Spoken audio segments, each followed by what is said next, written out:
അപ്പം നമ്മൾ ഇന്നത്തെ ക്ലാസ്സിൽ പറയാൻ പോകുന്നത് ഓൾഡ് ക്വാണ്ടം മെക്കാനിക്സ് വരുന്ന ഫസ്റ്റ് ടോപ്പിക്കാണ് black body radiation. Black body radiation.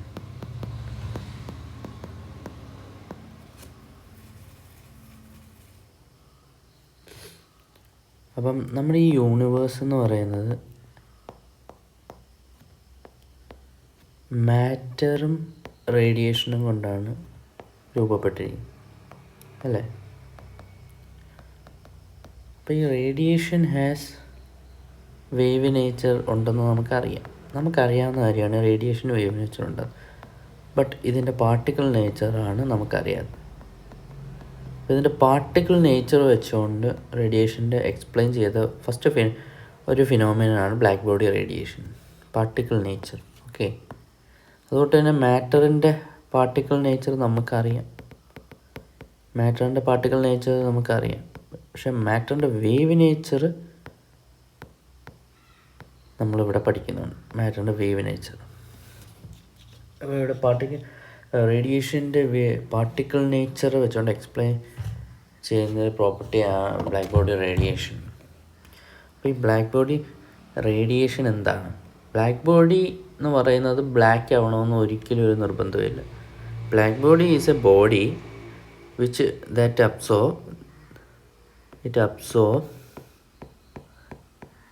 absorbs all the light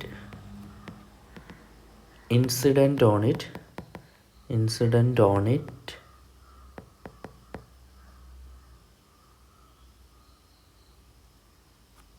at low temperatures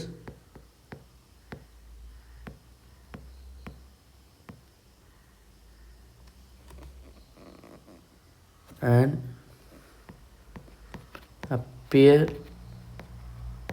black is called black body. The black at appearing. It absorbs all the light incident on it at low temperatures and appear black is called black body. In black body, the emitted radiation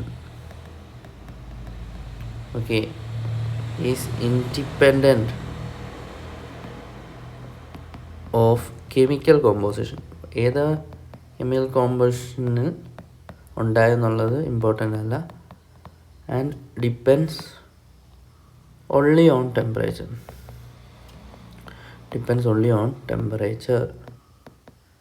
At thermal equilibrium.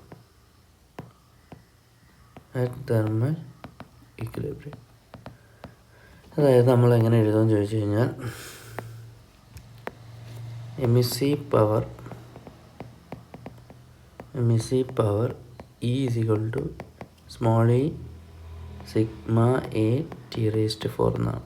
ഇപ്പോൾ sigma പറയുന്നവരാണ് Stefan's constant. T ടെമ്പറേച്ചറാണ്. E എന്ന് പറയുന്നത് എമിസിവിറ്റിയാണ്.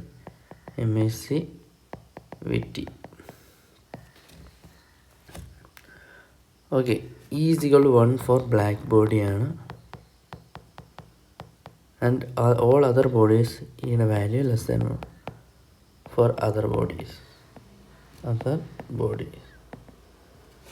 Okay, E എന്ന് പറയുന്ന emissivity നമുക്കൊരു definition പറഞ്ഞു കഴിഞ്ഞാൽ amount of heat radiated at T by a gray body divided by amount of heat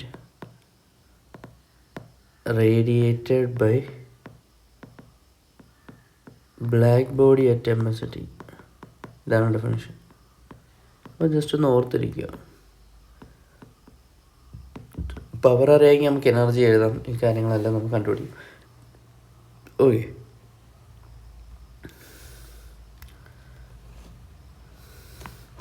അപ്പം നമുക്ക് ബ്ലാക്ക് ബോഡിയുടെ കർവ് നമുക്കറിയാം എങ്ങനെയാണ്.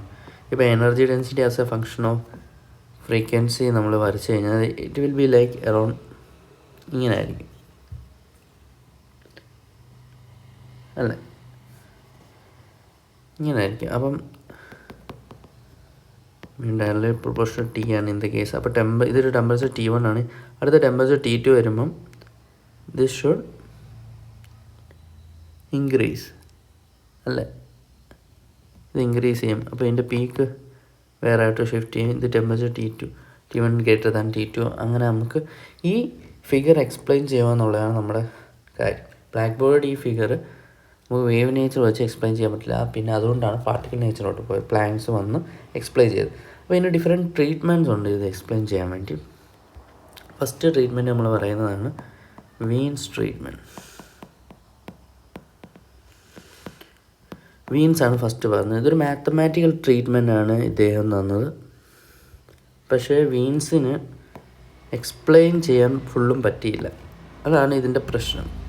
വീൻസിനും ബ്ലാക്ക് ബോർഡിൽ ഫുള്ള് എക്സ്പ്ലെയിൻ ചെയ്യാൻ പറ്റില്ല. ഇപ്പോൾ u of nu versus nu ഇങ്ങനെ നമുക്ക് എടുക്കാം. യു ഓഫ് ന്യൂ എന്ന് വെച്ച് കഴിഞ്ഞാൽ എനർജി ഡെൻസിറ്റിയാണ്, ഇത് മ്യൂ എന്ന് വെച്ചാൽ ഫ്രീക്വൻസിയാണ്, ബ്ലാക്ക് ബോഡിയിൽ നിന്ന് വരുന്ന എനർജി ഡെൻസിറ്റി. ഇനി ലാംഡയുടെ ടേംസിലും നമുക്കിത് വരയ്ക്കാം. ഇപ്പോൾ ലാംഡയുടെ ടേംസ് വരയ്ക്കുമ്പോൾ സപ്പോസ് നമ്മൾ ഇതാണ് നമുക്ക് കർവ് എന്നിരിക്കട്ടെ, നമുക്ക് എക്സ്പെരിമെൻ്റലി ഇങ്ങനെയാണ് ഒബ്റ്റെയിൻ ചെയ്തത്. പക്ഷേ വീൻസിൻ്റെ ട്രീറ്റ്മെൻറ്റ് പ്രകാരം നമുക്ക് വേണ്ട ഇത് ഇങ്ങനെയാണ് പോയത്. ഇത് വീൻസിൻ്റെ ട്രീറ്റ്മെൻറ്റ് പറയാം. ഈ ഫ്രീക്വൻസി പറയുവാണെങ്കിലും എക്സ്പെരിമെൻ്റലി ഇങ്ങനെയാണ് കർവെങ്കിൽ വീൻസിൻ്റെ ട്രീറ്റ്മെൻറ്റ് പ്രകാരം ഇത് ഇങ്ങനെയാണ് പോയത്. ഇത് മാത്രമേ എക്സ്പ്ലെയിൻ ചെയ്തോളൂ, ബാക്കി എക്സ്പ്ലെയിൻ ചെയ്യാൻ പറ്റിയില്ല.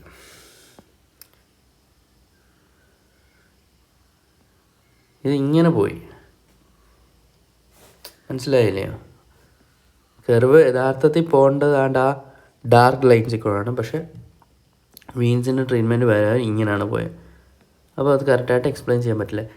He given A mathematical treatment ആണെന്ന് നൽകി. അതായത് യു ഓഫ് ലാംഡയ്ക്ക് എനർജി ഡെൻസിറ്റിക്ക് ഒരു മാത്തമാറ്റിക്കൽ ട്രീറ്റ്മെൻറ്റ് നൽകി. അതായത് A/λ⁵ e⁻⁴ ഇങ്ങനെയാണ് എനർജി ഡെൻസിറ്റിയുടെ ഫോം എന്നാണ് അദ്ദേഹം പറഞ്ഞത്. അപ്പം ഇതാണ് എനർജി ഡെൻസിറ്റി എങ്കിൽ നമുക്കിതിൻ്റെ ഡെറിവേറ്റീവ് എടുക്കുമ്പോൾ പീക്ക് കിട്ടത്തില്ലേ, എക്സ്ട്രീമം കിട്ടത്തില്ലേ? അതായത് du/dλ 0 ആകുമ്പോഴത്തേക്ക് ആ പീക്ക് കിട്ടും. അപ്പോൾ ഡിഫറൻഷ്യേറ്റ് ചെയ്യുമ്പോൾ എന്ത് കിട്ടും? -5 A/λ⁵ e⁻⁴ plus A/λ⁵ e⁻⁴ into -A/t okay into -1/t² = 0. അപ്പോൾ 5A/λ⁵ e⁻⁴ A/λ⁵ e⁻⁴ into A/T⁵². അപ്പോൾ ലാംഡയുടെ വാല്യൂ എന്ത് കിട്ടുമെന്ന് വെച്ചാൽ A/5t എന്ന് കിട്ടും. ഇതും ക്യാൻസൽ ചെയ്ത് പോയി, ക്യാൻസൽ ചെയ്ത് പോയി. ലാംഡ A/5t എന്ന് കിട്ടി. ഇപ്പോൾ ലാംഡ മാക്സ് പ്രൊപ്പോർഷൻ 1/t അല്ലെങ്കിൽ lambda max into T = B എന്ന് കിട്ടി. ബിയുടെ വാല്യൂ 2.808 × 10⁻³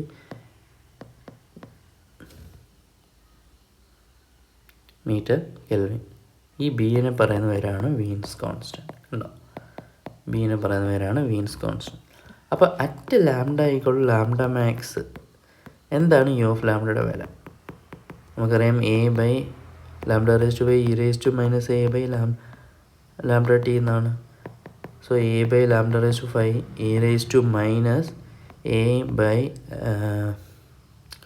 ലാംഡയുടെ വാല്യൂ A/5t × t എന്ന് കിട്ടും. ക്യാൻസലായി. അപ്പോൾ എന്ത് നമുക്ക് കിട്ടുന്നത്? നമുക്കെന്ത് കിട്ടും? A/5t⁵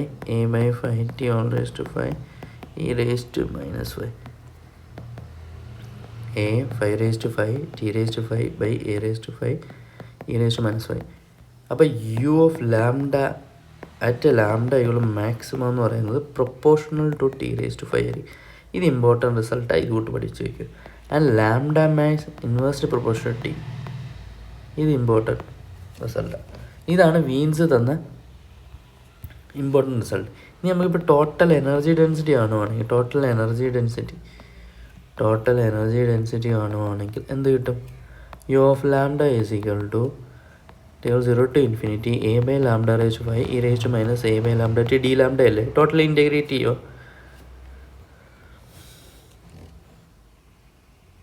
അല്ലേ? അപ്പോൾ ഇത് ഇൻ്റഗ്രേറ്റ് ചെയ്യുമ്പോൾ u of lambda proportional to T raised 4 ആണ്. അതായത് ഏരിയ അണ്ടർ ദ കർവ്. ഇപ്പോൾ u of lambda versus lambda നമ്മളെടുത്താൽ ഇതിൻ്റെ ഏരിയ അണ്ടർ ദ കർവ് അല്ലേ u of total energy density എന്ന് പറയുന്നത്. Integral 0 to infinity u of lambda അടിയാണെന്ന് വെച്ച് കഴിഞ്ഞാൽ പ്രൊപ്പോർഷണൽ ടു ടി റേസ്റ്റ് 4 ആയിരിക്കും. ഇതാണ് അടുത്തൊരു ഇമ്പോർട്ടൻ്റ് റിസൾട്ട്. കണ്ടോ? ഇനി അപ്പം ഇതൊക്കെയാണ് വീൻസിൻ്റെ റിസൾട്ടായിട്ട് തന്നേക്കുന്നത്. അപ്പോൾ നമുക്ക് അറിയേണ്ട കാര്യം, ഇങ്ങനെ നമ്മളൊരു കർവ് എടുത്തു കഴിഞ്ഞാൽ suppose u of lambda versus lambda വീൻസിൻ്റെ കേസിൽ വരുമ്പം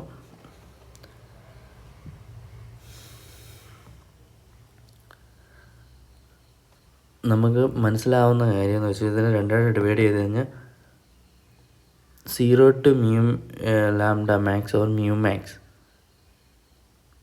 ഇതാണ് ലാംഡ മാക്സ്.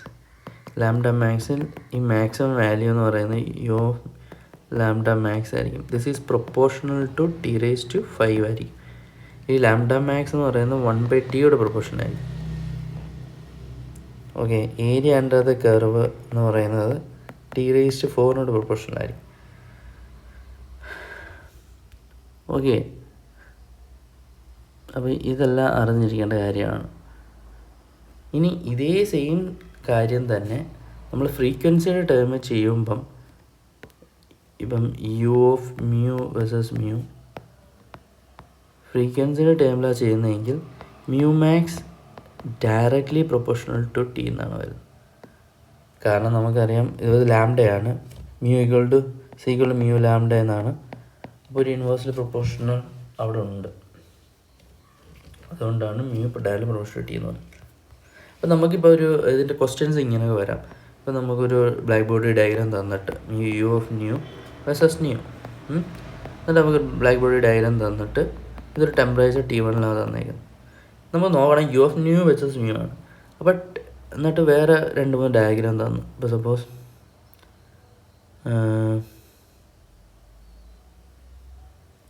നമുക്കിപ്പം ഇങ്ങനൊരു ഡയഗ്രാം തന്നു, പിന്നെ ഇങ്ങനൊരു ഡയഗ്രാം തന്നു, എന്നിട്ട് ഇത് പറയാം ഇത്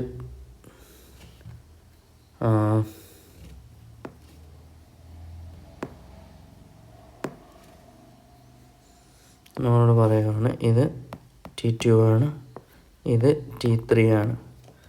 എന്നിട്ട് നമ്മളോട് ചോദിക്കുകയാണ് which of the following options are correct. First option എന്ന് വെച്ചാൽ T1 = T2 = T3, B T1 greater than T2 greater than T3, അല്ലെങ്കിൽ C T1 less than T2 less than T3. ഇങ്ങനെ ചോദിക്കുമ്പോൾ ഏതാണ് കറക്റ്റ് ആൻസർ? നമുക്കറിയാം u of nu versus nu ആണെങ്കിൽ ഞാൻ പറഞ്ഞു തന്നിട്ടുണ്ട് മ്യൂ മാക്സ് എന്ന് പറയുന്നത് ഡയറക്റ്റ്ലി പ്രൊപ്പോർഷണൽ ടി ആയിരിക്കും. ഇതാണ് ഇവിടെ ഞാൻ പറഞ്ഞത്. അപ്പം ടെമ്പറേച്ചർ കൂടുമ്പം മ്യൂ മാക്സ് കൂടണം. മാക്സിമം വാല്യൂ ഓഫ് ഇതല്ലേ മ്യൂ മാക്സ്. ഇവിടെ മ്യൂ മാക്സ് ഇതാണ്, ഇവിടെ ഇതാണ്. അപ്പം മ്യൂ മാക്സ് കൂടുവാണ് അല്ലേ, ടെമ്പറേച്ചർ കൂടുമ്പോൾ മ്യൂ മാക്സ് കൂടുവാണ്. അതായത് T3 is greater than T2 greater than T1 ആയിരിക്കണം. മ്യൂ മാക്സ് കൂടുമ്പോൾ ടെമ്പറേച്ചർ കൂടണം. അപ്പോൾ T3 ആയിരിക്കും ഏറ്റവും കൂടുതൽ, പിന്നെ T2 ആയിരിക്കും, T1 ആയിരിക്കും. ഇതേ സെയിം കാര്യം തന്നെ വേണമെങ്കിൽ യു ഓഫ് ലാംഡയിൽ അവർക്ക് ചോദിക്കാം, u of lambda versus lambda. അപ്പോൾ എന്തോ പറ്റും, ഇതേ കാര്യം തന്നെ ആകുമ്പോഴത്തേക്ക് T1 ആയിരിക്കും ഏറ്റവും കൂടുതൽ, T1 greater than T2 greater than T3 ആയിരിക്കും. കാരണം എന്താണ്, ലാംഡ മാക്സ് എന്ന് വെച്ചാൽ ഇൻവേഴ്സ്ലി പ്രൊപ്പോർഷണൽ ടെമ്പറേച്ചറാണ്. അപ്പോൾ ലാംഡ മാക്സ് കൂടിയതിന് ടെമ്പറേച്ചർ കുറവായിരിക്കും അല്ലേ. അപ്പം T1 ആയിരിക്കും ഏറ്റവും കൂടുതൽ temperature, then T2, then T3. Okay, അപ്പോൾ ഇതൊക്കെയാണ് വീൻസിൻ്റെ ട്രീറ്റ്മെൻറ്റ് വരുന്ന കാര്യങ്ങൾ. വീൻസിൻ്റെ ട്രീറ്റ്മെൻറ്റ് ഈ കാര്യങ്ങളെല്ലാമാണ് വന്നത്. അപ്പോൾ വീൻസ് എക്സ്പ്ലെയിൻ ചെയ്തത് ഇതാണ് പുള്ളിക്ക് എക്സ്പ്ലെയിൻ ചെയ്യാൻ പറ്റാതെ പോയത്. എക്സ്പെരിമെൻറ്റിൽ ഇങ്ങനെയാണ് വന്നത്, പക്ഷേ പുള്ളിയുടെ ഇത് ട്രീറ്റ്മെൻറ്റ് ചെയ്തപ്പോൾ ഇത് ഇച്ചിരി ഇങ്ങനെയാണ് പോയത്. ഇതാണ് യു ഓഫ് ന്യൂവിൻ്റെയും യു ഓഫ് ലാംഡയുടെയും കേസ് വീൻസ് ട്രീറ്റ്മെൻറ്റിന് പറ്റിയ കാര്യം. അപ്പോൾ ഇത് ഫുള്ളി എക്സ്പ്ലെയിൻ ചെയ്യാൻ പറ്റിയില്ല. അപ്പോഴാണ് നമ്മുടെ അടുത്ത ആൾ റെലെ ജീൻസ് വന്നു. സെക്കൻഡ് ട്രീറ്റ്മെൻറ്റാണ് Rayleigh Jeans treatment. Rayleigh Jeans treatment. ഇത് ക്യാവിറ്റി റേഡിയേഷൻ്റെ കാര്യമാണ് പറയുന്നത്. Cavity radiation. അത് നമുക്കൊരു ക്യാവിറ്റി ഉണ്ട്.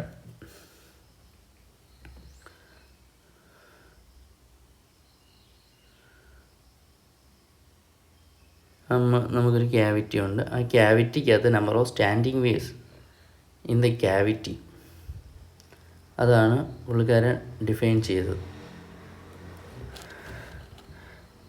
ഒരു ക്യാവിറ്റി ഉണ്ടെങ്കിൽ ആ ക്യാവിറ്റിക്കകത്ത് ഒരു ഹോൾ ഇട്ട് കഴിഞ്ഞാൽ വരുന്ന റേഡിയേഷൻ ഇങ്ങനെ റിഫ്ലക്റ്റ് ചെയ്ത് ഇതിനകത്ത് ഇങ്ങനെ ഈ വാൾസ് ഓഫ് ദി ആറ്റംസിൽ ഇവിടെ ആറ്റംസ് ഉണ്ട്. അപ്പോൾ ഇതിനെ തട്ടി ഇങ്ങനെ റിഫ്ലക്റ്റ് ചെയ്ത് ഇതിനകത്ത് തന്നെ നിൽക്കും. ഈ ആറ്റംസ് അദ്ദേഹം പറഞ്ഞത് ക്ലാസിക്കൽ ഹാർമോണിക് ഓസിലേറ്റേഴ്സ് എന്നാണ് പറഞ്ഞത്. Can behave like this atoms in the walls of this cavity can behave as a classical oscillator. അപ്പോൾ number of standing waves inside possible, കാരണം ഇതിങ്ങനെ റിഫ്ലക്റ്റ് ചെയ്ത് പോവുകയാണല്ലോ ഒരു ക്യാവിറ്റിക്കകത്ത്. അപ്പോൾ number of modes of oscillation or number of standing waves in cavity in range mu to mu plus d nu, അതിനെയാണ് n of nu d nu എന്ന് പറയുന്നത്. അതിൻ്റെ value 8π/v/c³ nu square dv എന്നാണ്. v volume, mu frequency. ഇത് നമ്മൾ number of modes of ഓസിലേഷൻ്റെ കാര്യത്തിൽ തന്നെ പറയുന്ന കാര്യം തന്നെയാണ്, വേറൊന്നുമില്ല.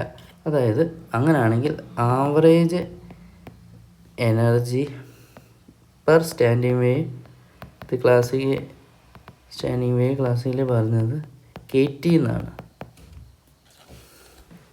അതായത് ക്ലാസിക്കൽ ഹാർമോണിക് ഓസിലേറ്റർ അല്ലേ. അപ്പോൾ ഇത് ½ kx² + px²/2m എന്ന് എടുത്തു കഴിഞ്ഞാൽ total energy each quadratic term contribute ½ kT. അങ്ങനെയാണ് ആവറേജ് എനർജി എന്താണ്? ½ kT × ½ kT. Classical harmonic oscillator നല്ല എടുത്തത്, അപ്പം KT നമുക്ക് കിട്ടും. കണ്ടോ, ഇക്വിപാർട്ടിഷൻ തിയറത്തിൽ നിന്നാണ് എടുത്തത്. അങ്ങനെയാണ് u of nu d nu എന്ന് പറയുന്നത് ജീൻസ് നമ്പർ ഇൻറ്റു, ഇങ്ങനെ പഠിച്ചു വയ്ക്കുമോ, Jeans number into average energy per standing wave. അപ്പോൾ ജീൻസ് നമ്പറിൻ്റെ വാല്യൂ 8π nu² എന്നാണ്. ഇതങ്ങ് പഠിച്ചു വയ്ക്കുമോ, 8π nu² ഇൻറ്റു KT. ഇതാണ് u of nu to d nu എന്ന് വെച്ച് കഴിഞ്ഞാൽ. ഇതാണ് റെയ്ലേ ജീൻസ് തന്നത്. കണ്ടോ, ഇവിടെ നോക്കൂ, u of nu എന്ന് പറയുന്നത് ഡയലി പ്രൊപ്പോർഷൻ nu² എന്നല്ലേ. അപ്പോൾ നമ്മൾ u of nu versus nu എന്ന് പറഞ്ഞു കഴിഞ്ഞാൽ ഒരു ഗ്രാഫ് വരച്ച് കഴിഞ്ഞാൽ അതുകൊണ്ട് ഇത് ഇങ്ങനെ പോകും. യഥാർത്ഥത്തിൽ നമുക്ക് വരേണ്ട ഗ്രാഫ് ഇങ്ങനെയാണ്, പക്ഷേ റെയ്ലേ ജീൻസിൻ്റെ ട്രീറ്റ്മെൻറ്റ് പകരം പോയത് കൊണ്ട് ഇങ്ങനെ. കണ്ടോ, ആണ് റെയ്ലേ ജീൻസ് എക്സ്പ്ലെയിൻ ചെയ്ത്. Rayleigh jeans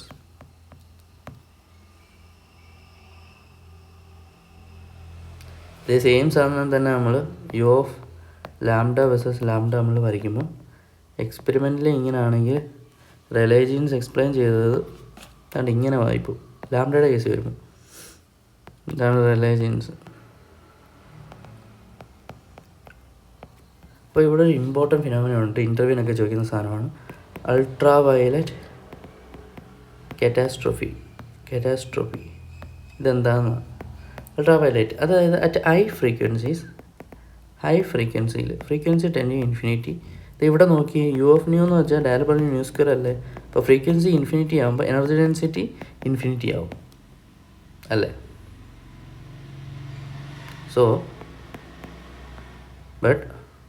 So since total energy density, u of nu എന്ന് വെച്ചാൽ energy density cannot be infinite in cavity, it is an unphysical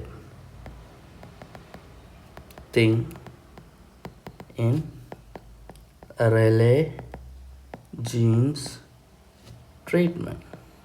energy density infinity ആകാൻ പറ്റത്തില്ല. This is known as ultraviolet catastrophe.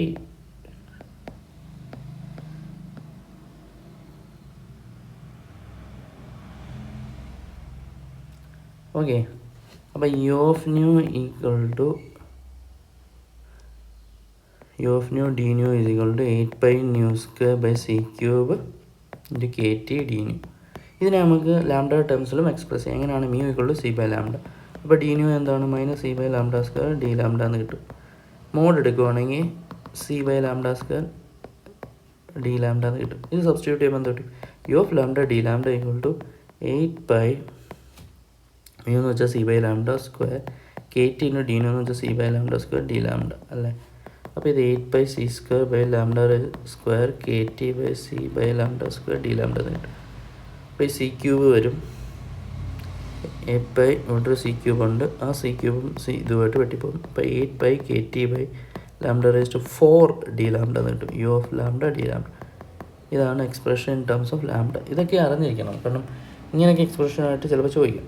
അപ്പോൾ ഇത് explain ചെയ്യാൻ പറ്റിയില്ല fully, കാരണം ultraviolet കാറ്റാസ്ട്രോഫിയുടെ അങ്ങനൊരു കാര്യം വരുന്നുണ്ട്, ഫുള്ളി എക്സ്പ്ലെയിൻ ചെയ്യാൻ പറ്റിയില്ല.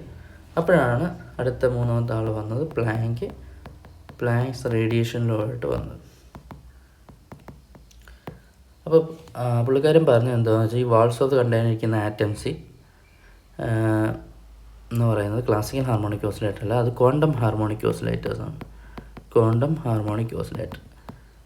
The energy of the standing waves, ഇതിനകത്തുള്ള എനർജി എന്ന് പറയുന്നത് NH nu ആണ് അല്ലേ.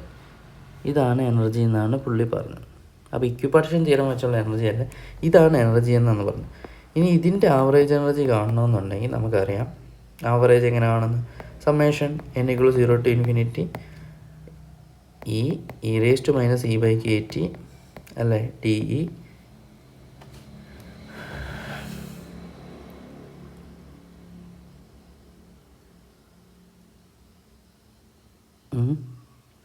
ആവറേജ് കാണുന്ന ഏതിൻ്റെ ആവറേജ് കാണുന്നതിന് നമ്മളിങ്ങനെ കാണുന്ന സമ്മേഷനായി PI/EI അല്ലേ, PI/EI എന്നാണ്. PI/EI വെച്ച് നമുക്ക് കാണാം. ഇങ്ങനെയല്ല ആവറേജ് ആണ്. അതേ സംഭവം തന്നെ എടുത്തു കഴിഞ്ഞാൽ ഇവിടെ പ്രോബിലിറ്റി ഡയലബിലിറ്റി e - e/kt ആണ്. മാക്സ്വെൽ ബോൾട്സ്മാൻ സ്റ്റാറ്റിസ്റ്റിക്സ് ഇതൊക്കെ നമ്മൾ പറയും സ്റ്റാറ്റിൽ, അത് വെച്ചിട്ടാണ് ഇവിടെ ചെയ്യുന്നത്. Divide by summation n=0 to infinity e e/kt. Energy of these atoms, അതായത് ഓസിലേറ്റ് ചെയ്യുമ്പോൾ എമിറ്റ് ചെയ്യുന്ന എനർജി, അത് ക്വാണ്ടം ഹാർമോണിക് ഓസിലേറ്റർ എന്നാണ് പറഞ്ഞത്. അപ്പം ഇത് ചെയ്യുമ്പോൾ എന്ത് കിട്ടും? സമ്മേഷൻ n=0 to infinity ഇത് NH nu e NH nu/kt divide by summation n=0 to infinity e NH nu/kt എന്ന് കിട്ടും അല്ലേ. ഇനി എന്നിന് വാല്യൂ എടുക്കുമ്പോൾ എന്ത് കിട്ടും? ഫസ്റ്റ് എടുക്കുമ്പോഴത്തേക്കും 0 കിട്ടും, അടുത്ത് എടുക്കുമ്പം h nu e H nu/kt കിട്ടും, plus 2h nu e -2h nu/kt plus 3h nu e -3h nu/kt divide by 1 plus e -h nu ഇതാണ് എക്സ്പാൻഡ് ചെയ്യുക, പ്ലസ് e -2h nu. നമ്മൾ ആവറേജ് എനർജി കാണും, ഇങ്ങനെയാണ് ഇത് കാണുന്നത്. ഇനി നമുക്ക് എന്ത് ചെയ്യാം? h nu കോമൺ എടുക്കാം. h nu കോമൺ എടുത്തു കഴിഞ്ഞാൽ നമുക്ക് എന്ത് കിട്ടും? h nu into e -h nu/kt common എടുക്കാം. 1 plus e -h nu/kt okay, plus 3 e -2h nu/kt plus etcetera പോകും ഡിവൈഡ് ബൈ ഇത് നമുക്ക്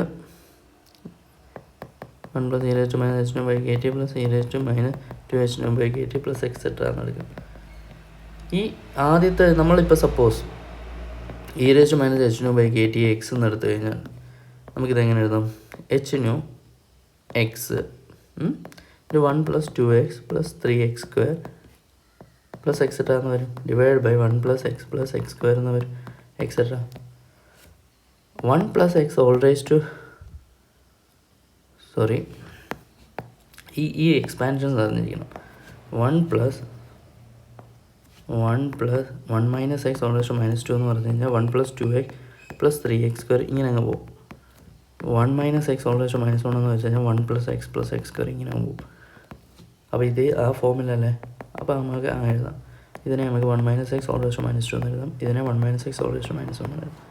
അപ്പോൾ h nu x ഇതെന്ത് കിട്ടും, ഡിവൈഡ് ബൈ 1 മൈനസ് എക്സ് എന്ന് കിട്ടും. h nu x എന്ന് പറയുമ്പോൾ e−h nu / kt divide by 1 minus e−h nu / kt എന്ന് വരും. അപ്പോൾ ഇത് ഡിവൈഡ് ചെയ്യുമ്പോൾ h nu / e−h nu / kt -1 കണ്ടോ. ഇതാണ് ആവറേജ് എനർജി. ഇത് പഠിച്ചു വയ്ക്കുക. കണ്ടോ, ആവറേജ് എനർജി നമുക്ക് കിട്ടി. അപ്പോൾ നമുക്ക് u(nu) d(nu) എന്ന് വെച്ച് കഴിഞ്ഞാൽ ജീൻസ് നമ്പർ ഉണ്ട്, നമ്മൾ നേരത്തെ പറഞ്ഞു തൊട്ട് ആവറേജ് എനർജി. ഇതാണ് ജനറൽ ഇക്വേഷൻ. റിലേ ജീൻസിന് കിട്ടി ഈ ആവറേജ് എനർജി കെ ടി എന്നാണ് എടുത്തത്. പക്ഷേ നമുക്ക് ഇവിടെ കറക്റ്റ് കിട്ടി. എന്താണ് ആവറേജ് എനർജി? ഇതാണ്. ക്വാണ്ടം ഹാർമോണിക് ഓസിലേറ്ററായിട്ട് എടുക്കുമ്പോൾ നമുക്ക് ആവറേജ് എനർജി കിട്ടുന്നത്. ജീൻസ് നമ്പർ പഠിച്ചു വെച്ചേക്കുക. Jeans number is 8π(nu²/c³ into average energy എന്ന് വെച്ചാൽ h nu / e−h nu / kt -1 u(nu) d(nu). ഇവിടെ d(nu) വരും. ഇതാണ് കറക്റ്റ് എക്സ്പ്രഷൻ. ഓക്കെ, അപ്പോൾ നമുക്ക് ഈ ഫിഗർ എക്സ്പ്ലെയിൻ ചെയ്യാൻ പറ്റുമോ എന്ന് നോക്കാം. ഇത് വെച്ചുകൊണ്ട് u(nu) വേഴ്സസ് ന്യൂ വെച്ചുകൊണ്ട് നമ്മുടെ ഫിഗർ ഇതല്ലേ, mu max u(nu max)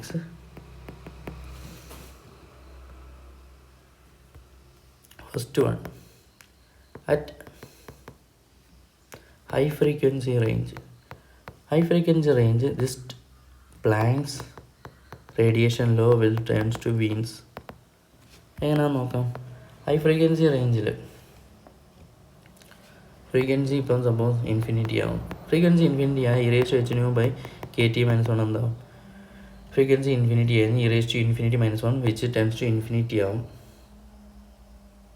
അല്ലേ. e∞ -1 ഇത് ഇൻഫിനിറ്റിയാണ്. അപ്പം 1 അതിൻ്റെ മുന്നിൽ വളരെ ചെറുതാണ്. അപ്പോൾ നമുക്ക് e∞h nu / kt എന്ന് തന്നെ എഴുതാം. അപ്പോൾ u(nu d(nu) എന്ന് പറയുന്നതിന് 8π(nu²/c³ into h nu e∞h nu / kt എന്ന് എഴുതിക്കൂടെ, ഇൻറ്റു d(nu). കണ്ടോ. അപ്പം നോക്കൂ, നമ്മൾ നേരത്തെ ഫോം ആയല്ലേ. ന്യൂവിനെ c/λ എന്ന് കൊടുത്തു കഴിഞ്ഞാൽ ഇപ്പോൾ d(nu) എന്ന് പറയുന്നത് c/λ² d(λ) കിട്ടും. ഇതൊന്ന് സബ്സ്റ്റിറ്റ്യൂട്ട് ചെയ്തതിനകത്ത് u(λ d(λ) എന്ന് പറയുന്നത് 8π c/λ² h c/λ e∞h/kt c/λ d(nu) എന്ന് പറയുന്നത് c/λ² d(λ) എന്ന് കിട്ടും.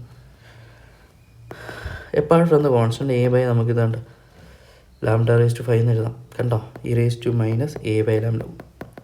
a എന്ന് പറയുന്നത് ബാക്കിയുള്ള കോൺസ്റ്റൻ്റ് ആയിട്ട് എടുത്ത് കഴിഞ്ഞാൽ കണ്ടോ,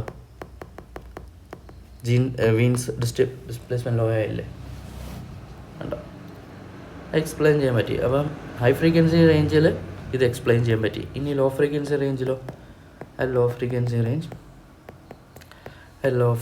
range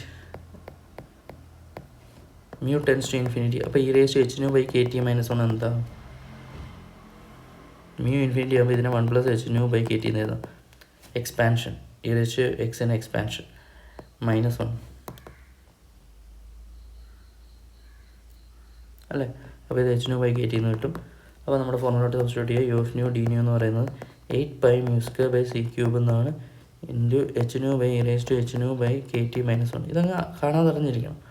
equal to 8π(mu²/c³ into h nu / kt. കണ്ടോ, ഇതല്ലേ നമ്മുടെ റിലേ ജീൻസ്. കണ്ടോ, ലോ ഫ്രീക്വൻസിയിൽ ഇത് റിലേ ജീൻസുമായിട്ട് ടെൻഡ് ചെയ്തു. അപ്പോൾ ഹൈ ഫ്രീക്വൻസി റേഞ്ചിലും എക്സ്പ്ലെയിൻ ചെയ്തു, ലോ ഫ്രീക്വൻസി റേഞ്ചിലും എക്സ്പ്ലെയിൻ ചെയ്തു. അപ്പോൾ നമ്മുടെ ഡയഗ്രാം ടോട്ടലി എക്സ്പ്ലെയിൻ ചെയ്തു. അങ്ങനെയാണ് പ്ലാങ്ക്സ് വന്നത് ടോട്ടലി എക്സ്പ്ലെയിൻ ചെയ്തത്. ഓക്കെ, അപ്പോൾ രണ്ടും എക്സ്പ്ലെയിൻ ചെയ്തു. ഇനി നമ്മളിതിൻ്റെ ഏരിയ അണ്ടർ ദി കർവ് എടുത്തു കഴിഞ്ഞാൽ സപ്പോസ് ഇതിൻ്റെ പ്രോപ്പർട്ടീസ് ഇപ്പോൾ λ max ഇൻറ്റു b = t ഇതൊരു പ്രോപ്പർട്ടിയാണ്. അല്ലെങ്കിൽ mu max direct proportion t എന്ന് എഴുതാം. ഇതെല്ലാം വാലിഡ് ആണ് ഇതിൻ്റെ കേസിൽ. ഇനി ഏരിയ അണ്ടർ കർവ് ഏരിയ ഉണ്ട് curve directly proportional to T⁴ ആണ്. ഇത് നമ്മളെങ്ങനെ ചെയ്യാമെന്ന് ചോദിച്ചു കഴിഞ്ഞാൽ u of total energy density u nu എന്ന് പറയുന്നത് 0 to ∞ u nu d nu എന്നാണ്. 0 to ∞ 8π²/CQ into KT into KT അല്ല, അത് റിലേജൻസ് ആണ്. എനർജി ഡെൻസിറ്റി h⁻ℎ⁻KT -1 d എന്ന് കിട്ടും. അപ്പോൾ ഇത് സോൾവ് ചെയ്യുമ്പോൾ നമുക്ക് കിട്ടും directly proportional to T⁴. Solve ചെയ്യുന്നത് h⁻/KT-നെ x എന്നെടുത്ത്, അപ്പോൾ h/KT d⁻dx എന്ന് കിട്ടും. അപ്പോൾ നമുക്ക് കൊടുക്കുക u of nu = 0 to ∞ 8π മ്യൂവിന് പകരം KTx/h² ഇൻറ്റു h⁻ന് പകരം KTx/e⁻x എന്ന് കിട്ടും.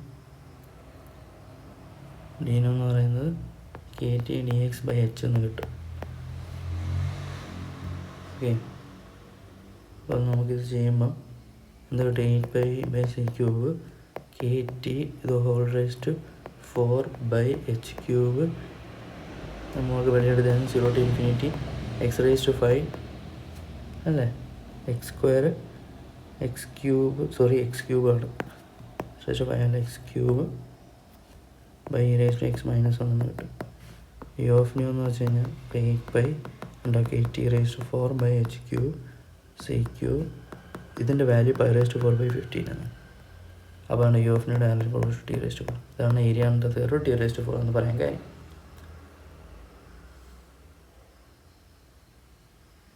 ഓക്കെ, അപ്പം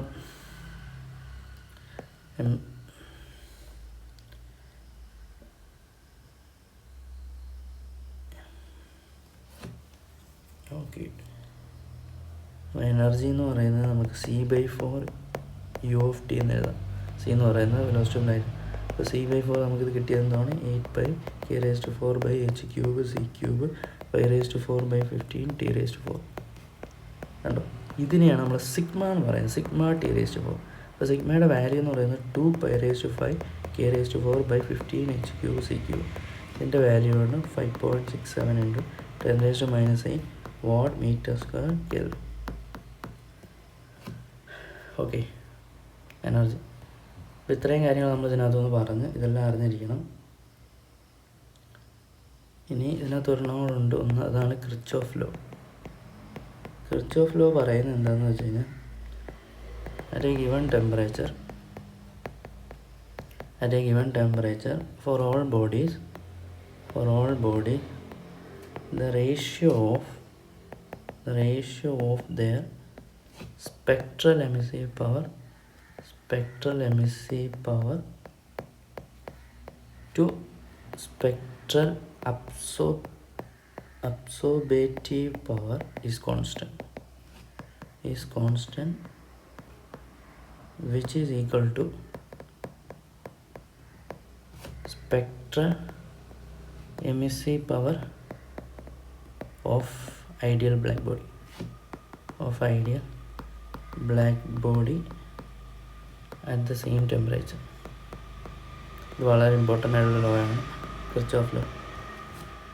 അത് രണ്ട് ബോഡി ഉണ്ട്, ടെമ്പറേച്ചർ T. ഇത് ബോഡി 1, ഇത് ബോഡി 2 ആണെങ്കിൽ emissive power 1/absorptive power = emissive power 2/absorptive power = constant =1 ആണ്. കാരണം emissive power ഓഫ് ബ്ലാക്ക് ബോഡിയാണ്, അതായത് E1 ഡയറക്ട്ലി പ്രൊപ്പോർഷണൽ E1 എന്ന് കിട്ടും. ഇതിൻ്റെ അർത്ഥം എന്ന് വെച്ച് കഴിഞ്ഞാൽ good emitters are good absorbers. അപ്പോൾ ഇത്രയും കാര്യങ്ങളാണ് ബ്ലാക്ക് ബോഡിയിൽ പറയാനുള്ള ഡിഫറെൻറ്റ് ട്രീറ്റ്മെൻറ്റ്സ് നമ്മൾ പറഞ്ഞ്.